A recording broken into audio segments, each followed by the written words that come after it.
네, 안녕하세요, 여러분. 동시도에 신정원입니다. 자, 오늘은 강의실이 아니고 여러분과 이제 새로운 세팅에서 이제 만나 뵙게 됐는데요. 오늘 제가 이 자리에 나온 건 5월부터 시행된다고 하죠. 신토익. 자, 궁금해하신 분들이 많은데 여기에 대한 궁금증을 좀 풀어드리기 위해서 오늘 이런 자리를 마련했습니다. 자, 여러분들이 지금 이 시점에서 아직 5월이 조금 남아있죠. 이 시점에서 가장 궁금해하실 만한 게 제가 지금 토익 점수가 필요한데 선생님 저는 그럼 5월 달에 신토익으로 바뀐다고 하니까 그럼 기다려야 하나요? 절대 그러시면 안 돼요. 여러분한테 가장 중요한 건 시간입니다. 시간. 자, 지금 바로 공부 시작하셔도 돼요. 동시토익으로 공부를 해오신 분들은 구토익이나 신토익이나 그렇게 큰 차이를 느끼지는 않으실 거예요. 실제로 저희가 현장 강의에서 모의 테스트를 쳐봤더니 구토익, 신토익 별반 차이가 없었습니다. 그래서 지금까지 공부해오시던 대로 공부를 해나가시고 저희 이제 동시토익에서는 5월 초에 이제 새롭게 만들어진 새로운 유형을 여러분들이 준비할 수 있도록 자료 만들고 그 자료에 해당하는 강의를 추가로 만들어서 여러분들 제공을 해드릴 거예요. 그래서 지금 공부를 해오고 계신 분들 5월 달에 나는 동시토익 수업을 지금 수강 중이다 하는 친구들은 갑자기 강의 목록에 새로운 문제 유형 요게 이제 들어와 있는 것을 보게 될 겁니다. 그래서 시험 보러 가기 전에 다시 한번 준비만 한번 하고 가시면 돼요. 그죠? 근데 그 전에 저는 4월 말에 다 수강이 종료가 됐어요. 이런 친구들을 위해서는 또 그 부분만 따로 패키지로 묶어가지고 상품을 여러분들 제공을 해드릴 거예요. 그래서 구매하시고 그거 가지고 연습만 조금 해보시면 됩니다. 그죠? 자, 크게 바뀌지 않는다고 했는데 왜 그러느냐? 토익에서의 기본 틀은 똑같아요. 여러분, 토익이라는 게 뭐예요? 토익은 영어를 쓰는 비즈니스 환경에서 이 사람이 영어로 업무 수행을 할 수 있느냐 이걸 물어보는 시험이죠. 그러니까 기본적으로 토익에서 나오는 상황은 다 똑같아요. 토익에서 요구하는 복합 풀은 다 똑같습니다. 그렇죠? 토익에 나오는 RC 문제 유형이라는 게 문법 문제 나오고 문장의 구조를 이해했는지 구조 문제 나오고요. 그 다음에 이제 어휘 문제 나오죠. 요건 변하지가 않아요. 다만 문제 유형이 새로 추가되는 게 있습니다. 지금까지 여러분이 공부해오신 유형 중에서 없어지는 건 없어요.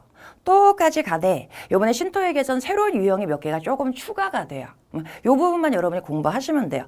결국은 접근하는 건 똑같습니다. 여러분 공부했던 구조, 문법, 어휘 요거 가지고 똑같이 접근할 수 있어요. 근데 시험장에 갔는데 한 번도 보지 못한 문제 유형을 딱 보게 되면 좀 당황할 수 있겠죠. 그러니까 시험 보러 가기 전에 조금만 연습해보고 가시면 됩니다. 그렇죠? 자, 그러면 여러분한테 이제 어떻게 어떤 부분이 변화가 되고 어떤 문제 유형들이 새롭게 들어오는지 보여드릴 건데 보여드리기 전에 자꾸 왜 토익이 바뀌는 자꾸라고 생각하면 이제 나는 자꾸 같은데 10년 전에 한번 바뀌었어요. 이제 10년이면 강산도 바뀐다 변한다 그러죠. 토익도 한번 이제 다시 한번 개정이 됩니다. 자, 그 히스토리를 우리가 보면 왜 바뀌고 있는지 어떤 추세인지 요거를 한눈에 좀 이해할 수가 있을 것 같아서 우리 도표를 보면서 한번 살펴보도록 하겠습니다. 자, 언제 바뀌었냐면 구토익. 자, 지금 현재 우리가 보고 있는 현행 토익 이전에 봤던 구토익. 여기서 지금 현재 토익으로 바뀐 게 2006년이에요. 2006년. 자, 10년 만에 바뀌는 거죠. 10년 만에 다시 이제 신토익으로 바뀌게 되는데 자, 여기서 여기로 갔던 추세하고 여기서 여기로 갔던 추세는 똑같아요. 구토익에서 지금 현재 현행 토익으로 바뀔 때 뭐가 강화가 됐냐면 독해 비중이 확 늘어났어요. 그래서 이쪽에서 이제 현행 토익으로 오면서 뭐가 많아졌냐면 독해 하지 않으면 점수가 안 나와. 그러니까 장수생이 늘어났단 말이에요. 네, 여기서 다시 한번 신토익으로 바뀌면서 독해 비중이 또 확 늘어납니다. 자, 독해 비중이 늘어나니까 독해에 대해서 지금까지 독해 안 하고 자꾸 스킬로 접근하려고요. 막 문제 유형만 자꾸 익히고 이런 친구들은 고전을 할 수밖에 없어요.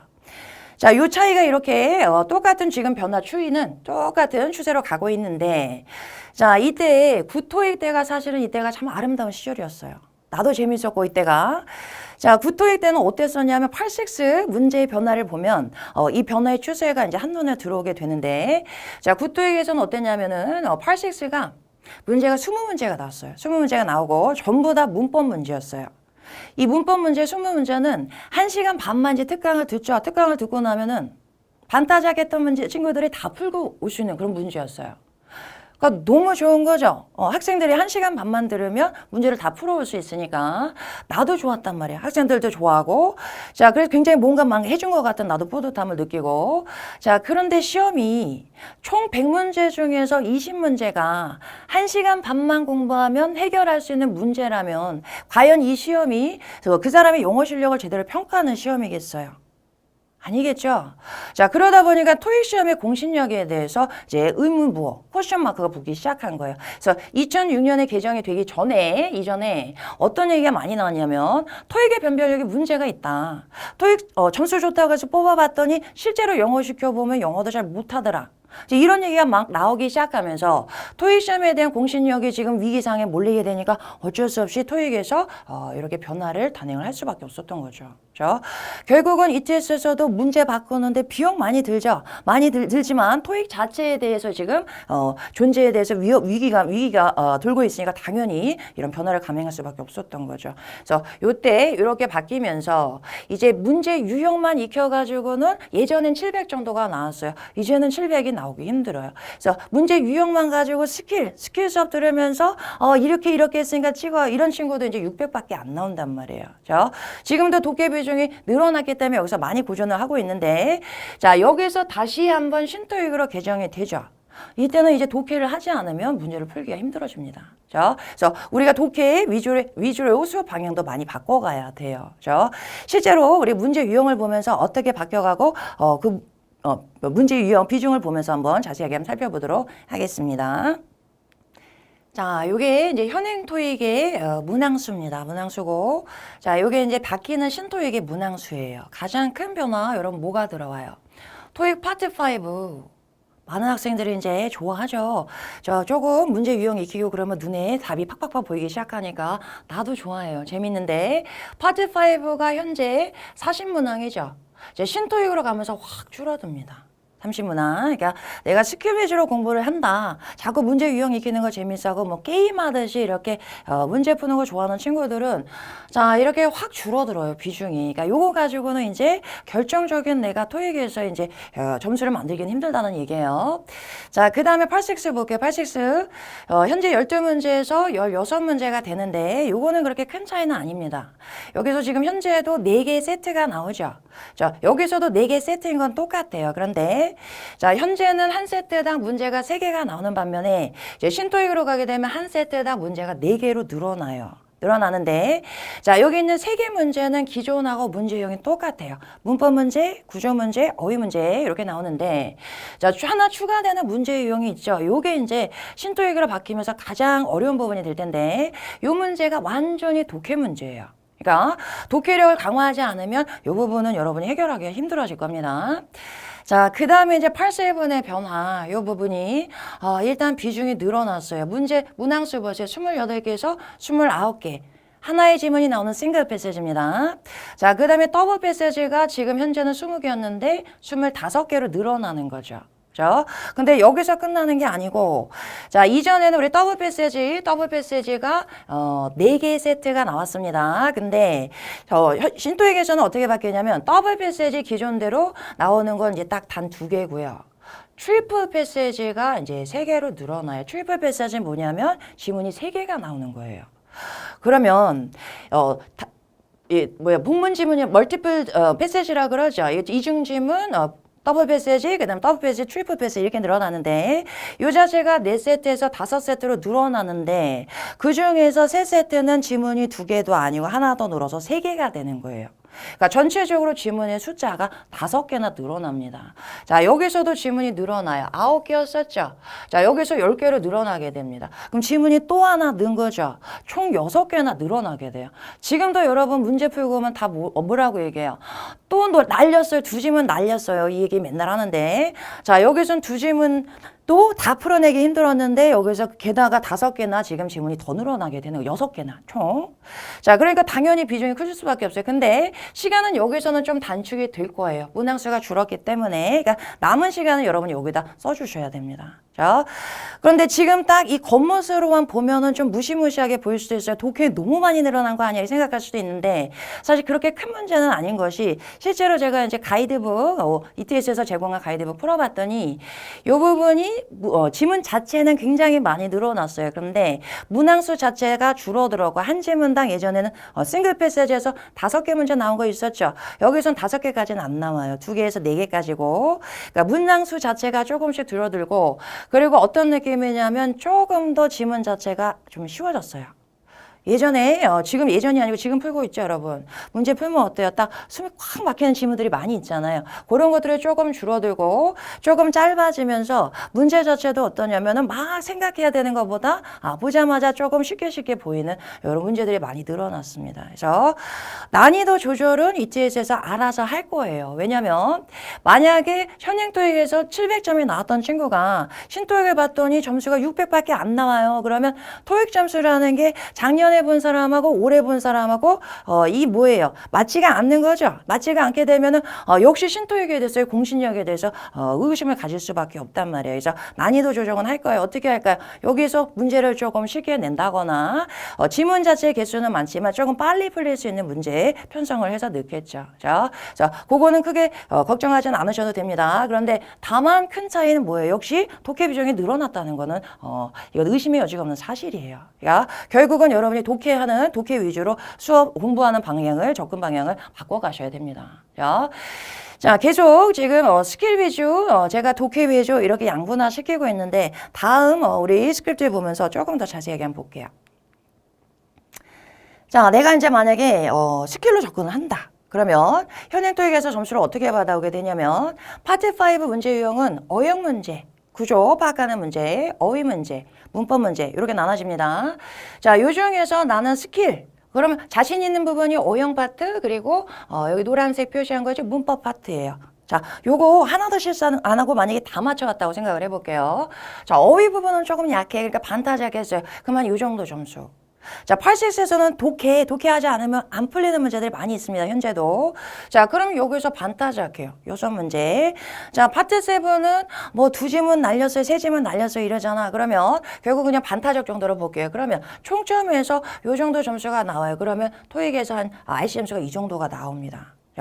여기다가 AC 점수에서 뭐 350 정도 합쳐가지고 뭐 610점. 이게 나온단 말이에요. 자, 그런데 이제 신토익으로 바뀌어간다. 그러면 제일 좋아하는 어용 문제가 10문제로 줄게 돼요. 자, 문법 문제는 비슷하게 유지가 될 거예요. 10개 정도. 자, 그러면 요거 다 맞췄다고 생각해 볼게요. 어휘 문제 한 반타작 했어요. 그러면 25개 맞춰올 수 있겠죠. 자, 86는 문항수 자체는 12개에서 16개로 늘어나지만 내가 맞힐 수 있는 건 어차피 똑같아. 왜냐하면 여기서 하나 늘어난 문항 자체가 완전히 독해 문제예요. 그럼 요거 제껴버리고 반타작한다. 그러면 똑같이 6개 맞춰오는 거예요. 자, 87도 이전하고 똑같이 반타작이라고 조금 더 여유 있게 잡아볼게요. 저 인심 써서. 자, 그럼 27개 맞출 수 있어요. 그러면 총점이 이제 이렇게 줄어듭니다.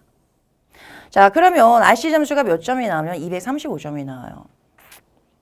별로 큰 차이 아닌 것 같죠? 뭐 25점 차이입니다.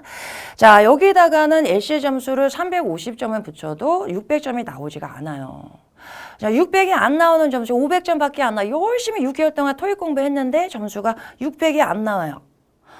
그 성적표 여러분 취업할 때 제출하시겠어요? 600이 안 나온다는 거는 내가 평균 이하라는 거예요. 그러면 기껏 공부해가지고 제출했는데 나 영어 실력이 평균 이하인 사람이에요. 이 얘기밖에 안 되잖아. 아예 안 내는 게 나은 거죠. 자, 이렇게 만약에 점수 받아오려면 토익 점수 안 하는 게 나은 거죠. 차라리 토익 포기하고 다른 경쟁력, 다른 뭐 시험을 보거나 다른 거에서 쌓아서 내 경쟁력을 높이는 게 나은 거죠. 그렇죠? 그래서 절대로 이제 스킬 위주로 접근하시면 안 된다는 얘기예요. 자, 그런데 제가 이제 결국은 스킬 위주에서 독해를 강조하는 식으로 결국은 수업들도 많이 바뀌어갈 수밖에 없을 거예요. 제가 이 부분이 가장 여러분 기대하고 있는 부분이에요. 자, 왜냐하면 이제 독해를 안 하면 무시하면 점수가 안 나오니까 결국은 바뀌어갈 수밖에 없는 거죠. 자, 스킬이라는 게 여러분 뭐예요? 스킬이. 자, 이런 게 스킬이야. 명사 앞에서 소유격 골라오세요. 이런 거 스킬이라고 얘기를 해요. 자, 관사가 있고 명사가 있는데 중간에 뭐가 들어갈까요? 중간에 형용사 골라오세요. 뭐 이런 거 스킬이라고 얘기합니다. 자, 결국은 뭐냐면 영어 규칙이에요. 영어 규칙. 자, 영어 규칙인데 토익 문제 유형으로 많이 출제되는 규칙을 모아가지고 이게 스킬이다라고 설명을 해준단 말이에요. 그럼 내가 스킬 공부를 했어. 자, 그럼 내가 영어 규칙을 어느 정도 알고 있는 거죠. 자, 그 다음에 어느 토익 수업에나 가도 토익 어휘 공부 시키잖아요. 그럼 내가 어휘 공부도 했어. 그러면 규칙도 알고 내가 어휘도 알고 있어. 이제 뭐 하면 되겠어요? 그거 가지고 독해하시면 되는 거예요. 독해. 근데 이 독해하는 걸 너무 주저주저 한단 말이에요. 너무 독해만 하면 시간이 너무 많이 걸릴 것 같고 독해하다 보면 토익이 1년 동안 안 끝날 것 같고 너무 겁을 먹는단 말이에요.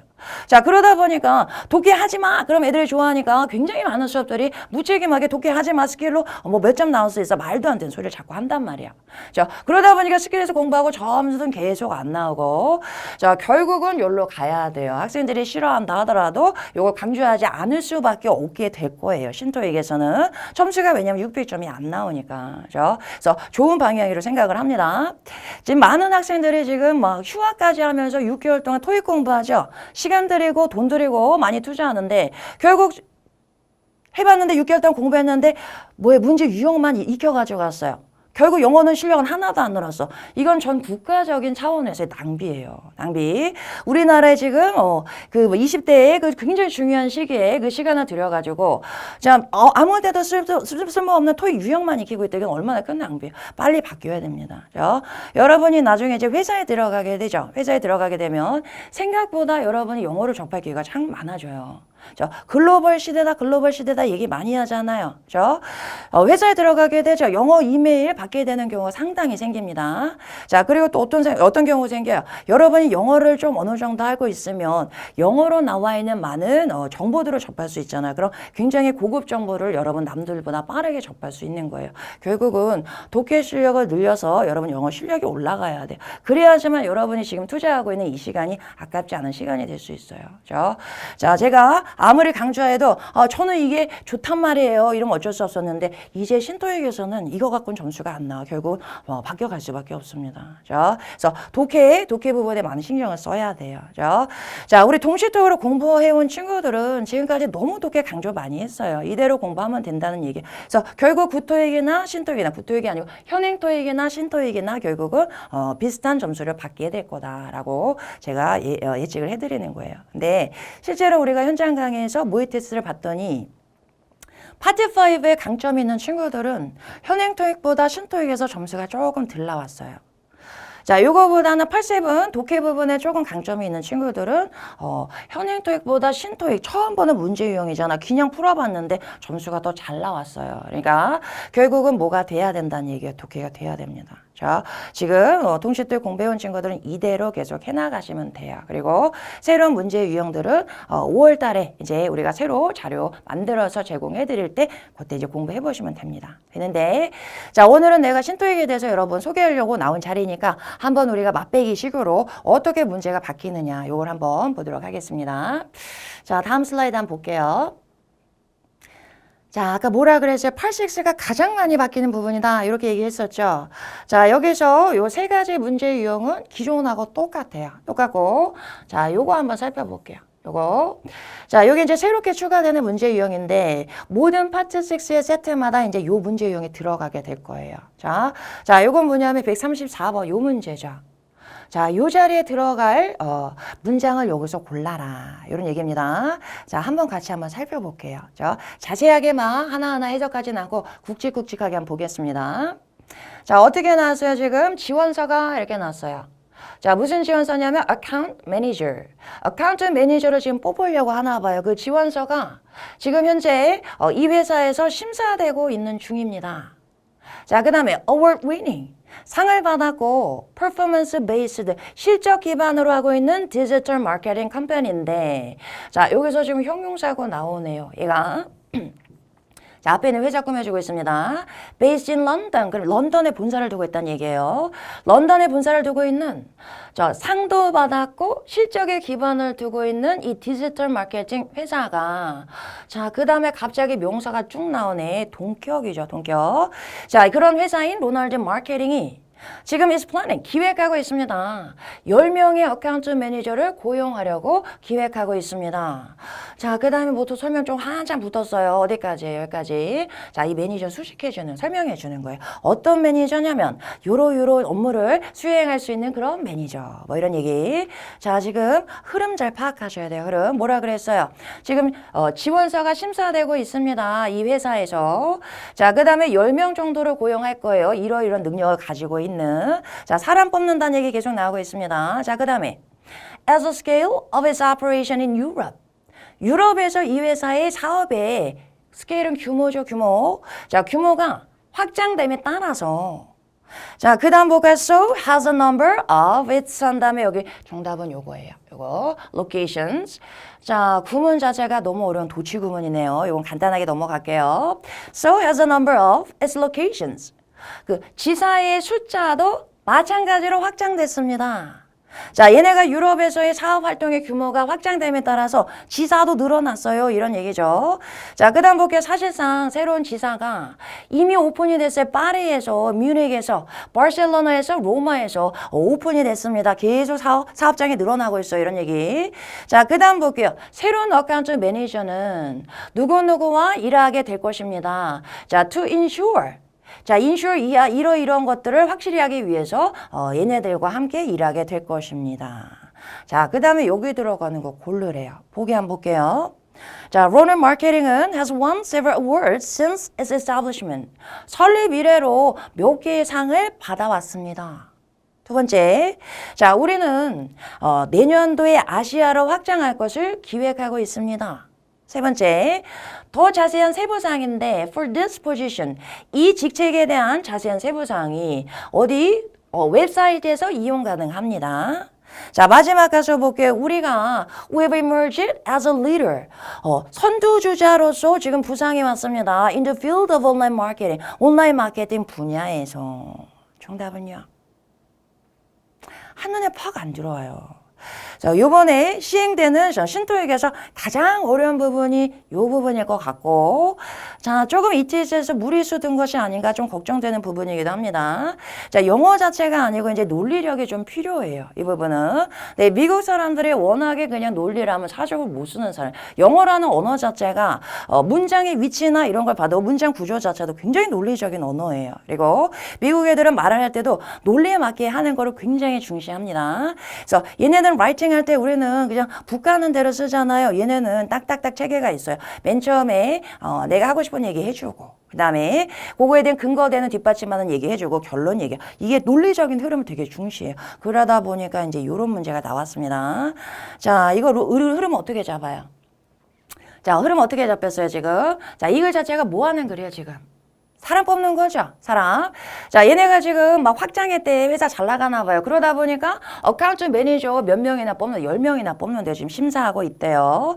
자, 그런 얘기를 쭉 써내려 가다가 마지막 마무리할 때 우리가 이번에 상 몇 개나 받았습니다. 자랑하고 끝내겠어요? 자, 아니면 밑에 또 여기서 우리가 지금 선두주자로서 지금 부상이 오고 있습니다. 또 자랑하고 끝내겠어요? 아니겠죠. 자, 지금 이거 사람 지금 뽑으려고 쓴 글이에요. 그럼 뭐라고 나오겠어요? 더 자세한 세부사항은 웹사이트에서 찾아볼 수 있습니다. 이게 정답이 되는 거죠. 그래서 기계적으로 읽으시면 안 되고 논리적인 흐름 잡는 연습 요거를 좀 많이 해나가셔야 돼요. 자, 요게 이제 뭐랑 똑같으냐면 우리 접속부사 문제 풀죠. 앞에 절이 나오고 뒤에 절이 나오고 여기 들어가는 게 however야 아니면 then이야 therefore야 아니면 furthermore야 이런 문제 지금 현재 우리 많이 풀고 있는 문제입니다. 이 문제도 여러분이 사실 어려워해. 왜냐면 얘하고 논리적으로 어떻게 연결되느냐 이걸 이해해야 되는 거죠. 그 문제의 확장판이라고 보시면 돼요. 네, 요거보다 조금 더 난이도가 있지 않을까라는 생각이 듭니다. 자, 구체적인 문제 풀이는 우리가 또 이제 다음 강의에서 한번 많이 해보도록 할 거예요. 자, 그 다음에 8-6 하나 받고, 그 다음 8-7으로 한번 가져볼게요. 자, 새롭게 들어오는 지문입니다. 유형인데 텍스트 메시지 체인이죠. 뭐 같아요? 지금 몇 시에 누가 카톡 똑같죠? 그죠? 자, 요게 이제 새롭게 추가가 됐어요. 요거 말고도 뭐도 나오냐면 온라인 채팅도 나와요. 온라인 채팅은 이자가 2명이서 하는 게 아니고 막 3명, 4명이 들어와서 막 서로 채팅하는 거. 자, 요게 왜 반영이 됐냐면 우리도 조금 요즘에 우리 회사에 가면은 카톡으로 많이 업체들하고 얘기하고 그래요. 그죠? 카톡이 되게 편한 게 자, 날려놨어요. 날려놓으면은 그 사람이 언젠가 읽겠죠. 시간이 날 때 뭔가 부담이 없어. 전화하기보다. 내가 지금 전화하면 그 사람 바쁠 수도 있잖아요. 날려놓고 그 다음에 보면 아, 이 사람이 받구나 안 받구나 확인이 가능하죠. 그래서 업무에서 우리나라에서도 굉장히 많이 지금 카톡을 사용하고 있는데 미국도 똑같겠죠. 미국도. 그래서 실제로 그런 업무 환경을 변화하는 추세를 반영하기 위해서 이런 문제 유형이 추가가 됐습니다. 근데 요거는 그렇게 어렵진 않아 보여요. 요거는 자, 요 중에서 또 하나 새로운 문제 유형 자체가 또 추가됐는데 자, 요게 뭐냐? 동의어 문제랑 좀 비슷해요. 동의어 문제. 네, 여기서는 단어가 아니고 자, 요 문구가 요 문맥상 의미하는 게 뭐냐 맞히는 문제입니다. 자, 요건 동의어 문제랑 비슷하기 때문에 그다지 어렵진 않을 것 같아요. 한번 풀어볼게요. We certainly will 어디에 나왔어요? 여기 나왔네요. 여기. 자, 어떤 흐름이냐면 나중에 여러분 저기 다운받을 수 있으니까 문제 한번 쭉 풀어보세요. 자, 어떤 문장 흐름이었었냐면 너 들었니? 마이클 도런이 언제 이제 떠난대. 회사 그만둔대.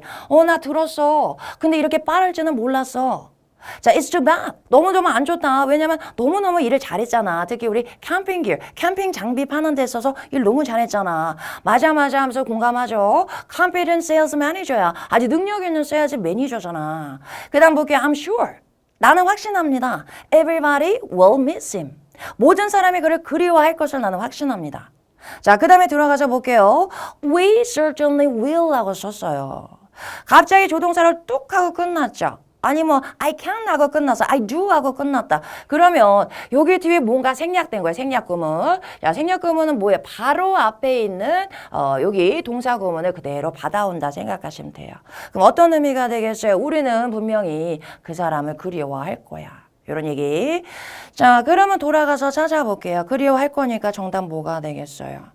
요거 되겠네. The employees will feel sad. 슬플 것입니다. When Mr. Doran leaves. 이 사람 떠날 때. 이런 얘기. 요건 뭐 어렵지 않게 풀어볼 수 있을 것 같고. 자, 그 다음에 여러분 제일 큰 변화 전에 하나 더 있네요. 자, 요것도 새로운 유형이 요거예요. 요거. 자, 요거는 뭔지 한번 볼게요. 여기 들어가서 보니까 1번, 2번, 3번, 4번 위치가 지금 명시돼 있죠. 자, 그러면 여기서 여기 나오는 요 지문이 있죠. 요 지문이 요 문장, 이 지문 안에서 어디에 들어가느냐? 요거 골라봐라. 요 문제. 자, 요거는 제가 앞으로 좀 더 연구를 해봐야 되겠지만 문제를 풀 때 일단은 독해를 쭉 해나가다가 자, 1번하고 첫 번째 빈칸이 나올 때 여기로 들어가서 확인하고 요 문제부터 풀어봐야 될 거예요. 왜냐? 문맥의 흐름을 쭉 가지고 있는 상태에서 풀어봐야 되기 때문에 자, 그러면 접근 한번 해볼게요. 어떤 얘기냐면 어떤 여관에 대한 얘기예요. 여관, 숙박시설. 자, thanks for staying. 우리 숙박시설에 묵어주셔서 감사합니다. 우리는 너의 스테이 체류가 가능한 한 편안하게 만들어지기를 원합니다. While here. 여기 있는 동안에 편안하게 새로운 식당을 이용하세요. 식당 이름이 스테이크 플래닛이래요.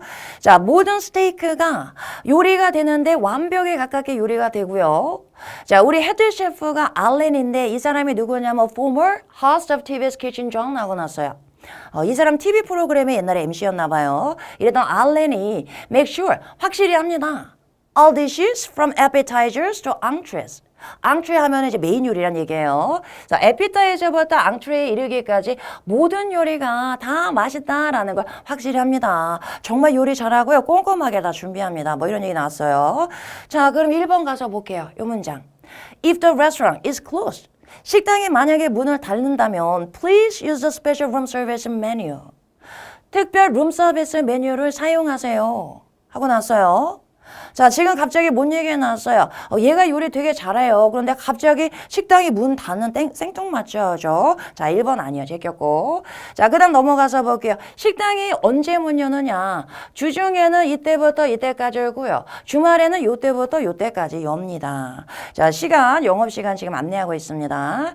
자, 그 다음에 호텔의 게스트, 투숙객들은 주문할 수 있습니다. Order a room service를 from the normal menu, all the children's menu 하고 나왔어요.